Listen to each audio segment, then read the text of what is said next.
The Beginning After the End. Volume 5. Capítulo 108. Aqueles mais próximos dos deuses. Não. Eu disse para deixar seu pé esquerdo em um ângulo de 40 graus. Seu centro de gravidade deve estar alinhado com o calcanhar direito, já que esse é o pé pivô. Você entendeu? O instrutor estalou o chicote para me colocar na posição correta enquanto andava pela sala de aula. Cerrando os dentes, eu silenciosamente obedeci, ajustando o pé esquerdo para obedecer à técnica imperfeita do meu instrutor. Se não tivesse, isso significaria apenas que demoraria mais para comer quaisquer restos de jantar que recebíamos, já que não devíamos ser alimentados até que todos tivessem passado perfeitamente pelas posições e formas das lições do dia. Os dias nessa instituição. Em minha vida passada consistiram em 8 horas de treinamentos de combate, dos quais eu achei um pouco defeituosos, depois meditação para nutrir nossos centros de Ki por cerca de 10 horas depois. As 6 horas restantes foram divididas entre as necessidades diárias de comer, lavar e dormir. Os alunos cujos centros se desenvolveram o suficiente para aprender técnicas de Ki foram separados do resto do grupo e colocados em aulas para suas especialidades, dependendo de suas aptidões. Aqueles que não foram capazes de despertar seus centros de Ki deveriam ser realocados. Que mais tarde percebi que realmente significava ser descartados. Para mim, eu segui o regime de treinamento do instrutor até o osso pelas 8 horas previstas. Durante o período de meditação, eu meditava durante as 8 primeiras horas e dormia durante as 2 horas restantes e usava o tempo que nos foi dado para dormir para desaprender todo o lixo que os instrutores consideravam artes marciais e treinava minhas próprias técnicas. As únicas informações úteis que os instrutores nos haviam ensinado eram os pontos vitais de um corpo humano, os pontos fracos a serem atingidos para a morte certa. Suas técnicas eram brutas e sem sentido em tentar causar dano a essas áreas, independentemente de como o oponente pudesse reagir. Eles ensinavam uma maneira pela qual, desde que se siga as etapas adequadas, o usuário poderia alcançar seu alvo e infligir dor a ele. Como eu disse, sem sentido.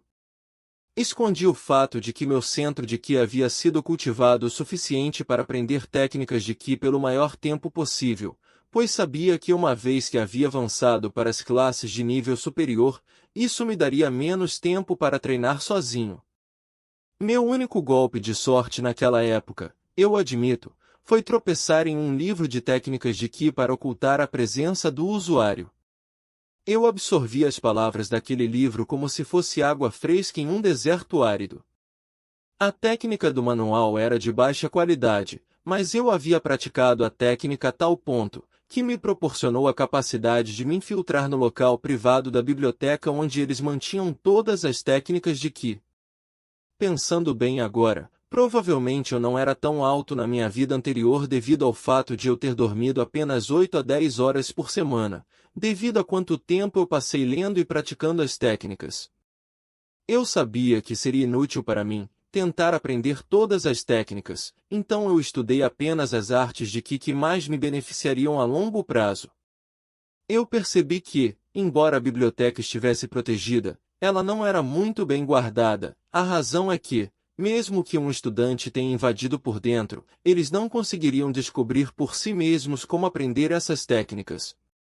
Muito parecido com o manual que eu encontrei para ocultar a presença do usuário, os outros manuais da técnica do Ki haviam sido preenchidos com termos e jargões que nenhuma criança ou adolescente órfão teria conhecimento, de qualquer maneira. Isso significava que tudo o que eu precisava era das imagens grosseiramente desenhadas que mostravam as etapas necessárias para aprender e usar a arte do Ki. Isso não me ocorreu na época, mas refletindo sobre isso agora, seria fácil discernir que eu não era nada menos que um prodígio. Apenas estudando as fotos do homem, eu vou nomear o Homem Joe, demonstrando os passos para a arte do Ki, eu pude entender como o Ki deveria fluir dentro do meu corpo para executar adequadamente a técnica. A primeira arte do que aprendi após invadir a biblioteca foi uma série de técnicas de movimentos aprimoradas pelo que eu havia praticado até o ponto em que você quase podia ver os ossos nas solas dos meus pés. A técnica parecia uma sequência de sapateado sem fluxo de Qi, mas assim eu consegui inserir o fluxo adequado de Qi nos momentos apropriados, fui capaz de fugir, reposicionar, me esgueirar para trás e basicamente teleportar-me dentro de um alcance limitado. Ainda me lembro de usar essa arte do Qi, a técnica que dominei e afinei até a pseudo-perfeição, para derrotar o mesmo instrutor que me chicoteava tantas vezes sem motivo aparente além de satisfazer suas tendências sádicas. O olhar em seu rosto quando eu tinha minha espada de madeira pressionada contra seu pescoço suado, eu ainda me lembrava vividamente. Seus olhos arregalados e tremendo enquanto sua boca pendia aberta, tentando reunir palavras para formar uma desculpa mesquinha e conveniente que lhe permitiria salvar um pouco do seu rosto. Enquanto eu estava no caminho para me tornar rei, a técnica de pé que eu dominava e criava, me deixava com apelidos como Intocável, Godspeed, Mirage, etc. No entanto, ao chegar a este mundo, havia pouco uso para tais movimentos, uma vez que meu núcleo de mana havia avançado o suficiente. Eu mal ficava dentro do alcance para usar os movimentos que eu já havia confiado tanto. Além disso, parecia muito mais simples conjurar uma parede para bloquear qualquer projétil arremessado em minha direção. Com a mana sendo tão abundante, eu nunca precisei regular e controlar meu uso dela. Presente. É divertido como o cérebro humano recorda de momentos do passado. Todas as memórias que a pessoa desejava esquecer estavam de alguma forma enraizadas no fundo do hipocampo. Essa lembrança aparentemente antiga da minha infância anterior foi subitamente evocada quando minha vida passou diante de meus olhos. Ao mesmo tempo, um simples chute baixo do meu oponente quebrou minhas duas pernas simultaneamente. Quando caí no chão, não consegui desviar de um soco afiado que deslocou meu ombro direito. Eu estava praticamente indefeso enquanto olhava entre o homem que me havia subjugado e meu braço esquerdo cortado em sua mão. Vinson havia me dito que a dor sentida nesse domínio diminuía muito. Se esse fosse realmente o caso, quanto mais agonizantes seriam essas feridas se tivessem realmente acontecido comigo. O responsável pelos meus ferimentos mortais atuais se aproximou de mim com uma expressão mista, dando-me um aceno conciso quando ele estalou os dedos. Chega!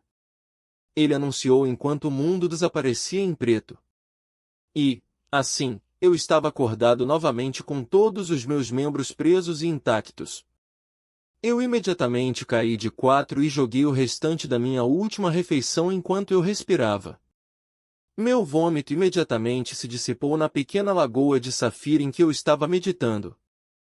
Não tinha certeza se estava molhada por causa do líquido mágico que me cercava ou da quantidade abundante de suor e sujeira que eu havia gerado devido ao estresse. Não, deixe-me continuar. Eu consegui engasgar entre suspiros. O garoto humano tem uma força de vontade admirável. Quanto tempo se passou, Vinson? Perguntou a mesma voz profunda e controlada que havia quebrado a maioria dos 206 ossos do meu corpo. Cerca de 5 minutos se passaram aqui. Disse Vinson resumidamente. Então se passou aproximadamente 1 hora para nós lá dentro. O homem magro com a cabeça raspada comentou de uma maneira que não estava nem decepcionado, nem orgulhoso.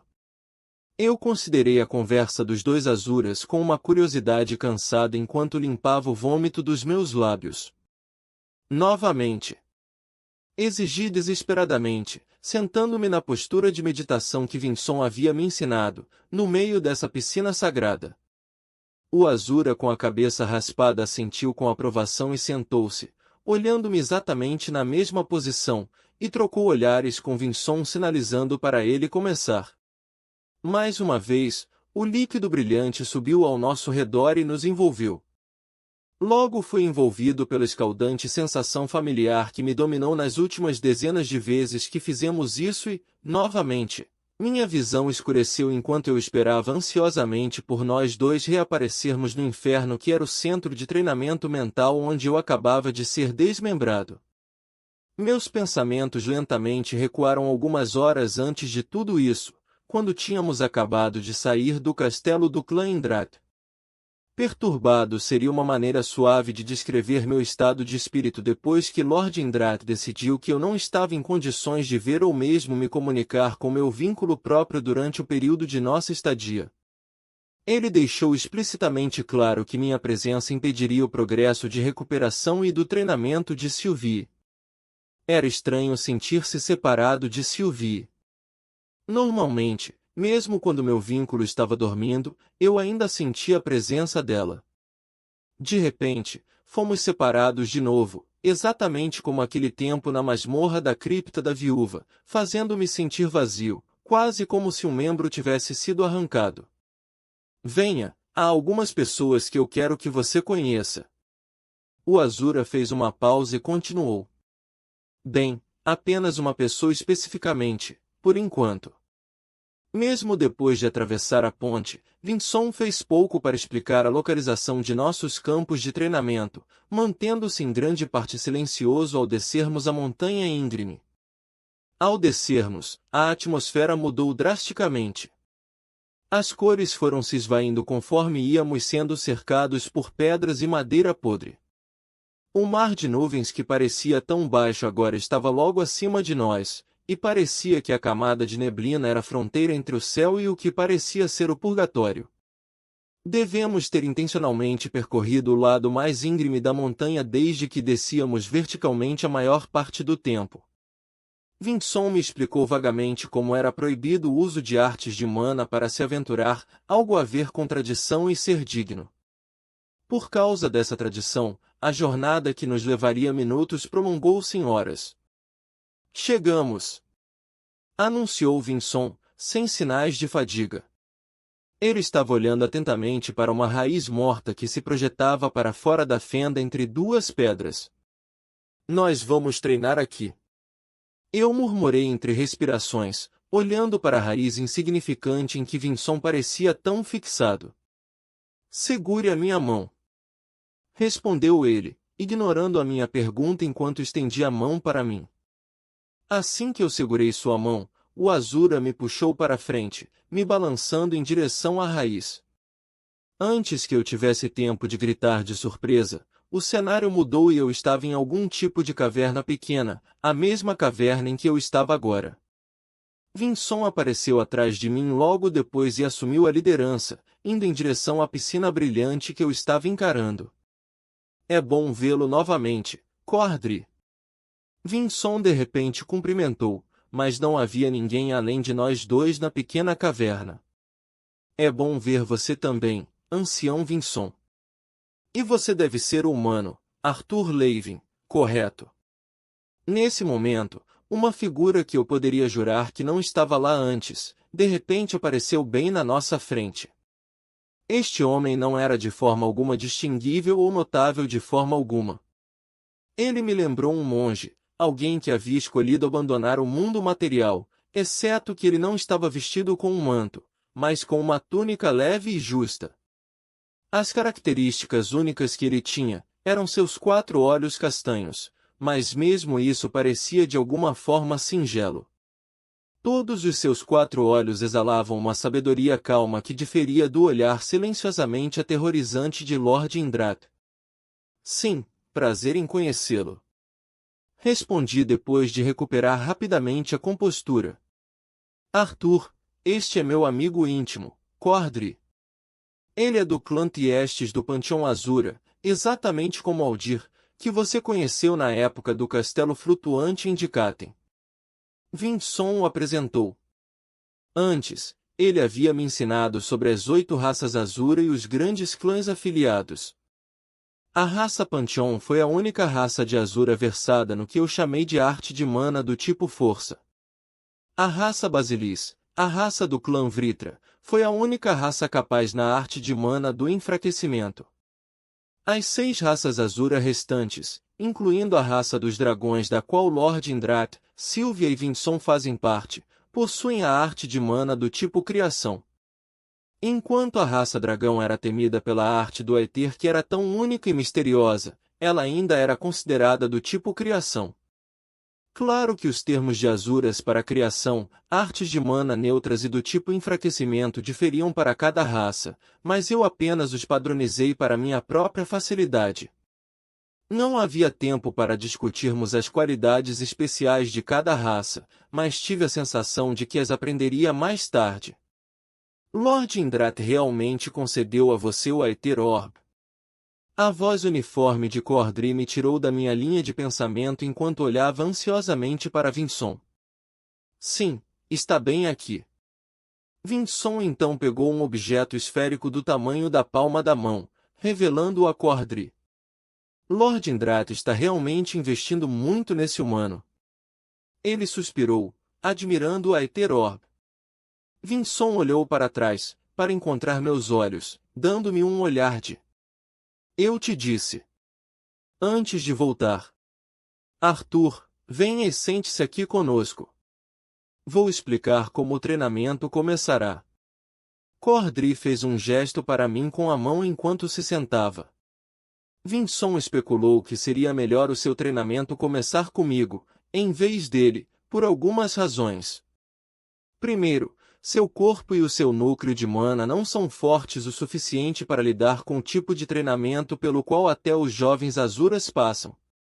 Se os recursos não estivessem prontamente disponíveis, você levaria pelo menos algumas décadas para absorver fisicamente qualquer coisa ensinada por nós. O Azura chamado Cordry olhou para a esfera na mão de Vinson antes de continuar. Felizmente, temos o Aether Orb. O que exatamente é esse Aether Orb? Eu sabia que ele estava esperando que eu perguntasse isso. Arthur, você pode não saber disso, mas a raça dragão é considerada a raça Azura mais próxima dos deuses. Sim, deuses reais. A razão é que temos a capacidade de manipular o Aether. O Aether é um material que flui por todo o universo. Como você sabe por ter recebido a vontade de Lady Sylvia, o Aether contém o poder de manipular até o próprio tempo e espaço, conforme demonstrado em sua experiência recente com o Lord Indrat. Muito das possibilidades do Aether permanecem incompreensíveis até mesmo para o clã Indrat, mas um artefato que permaneceu em nossa posse desde o início da história do nosso clã é o Aether Orb. O Aether Orb é um tesouro que permitiu ao nosso clã vislumbrar o poder que o Aether detém. Um desses poderes é a capacidade de separar o corpo da alma. Vinson observou o Aether Orb com quase reverência enquanto o abraçava com ternura. O Aether Orb também tem o poder de manipular o tempo. Com essas duas habilidades, a eficiência do seu treinamento progredirá a uma taxa que deveria ser impossível caso contrário. Por causa da estreita relação entre o clã dos Tiestes e o clã Indrat, Lord Indrat em um ponto nos presenteou com o uso temporário desse tesouro. Continuou Cordry para Vinson. Lembra do que eu disse sobre Lord Indrat ter investido uma quantidade significativa de recursos para garantir que você esteja pronto para as próximas batalhas?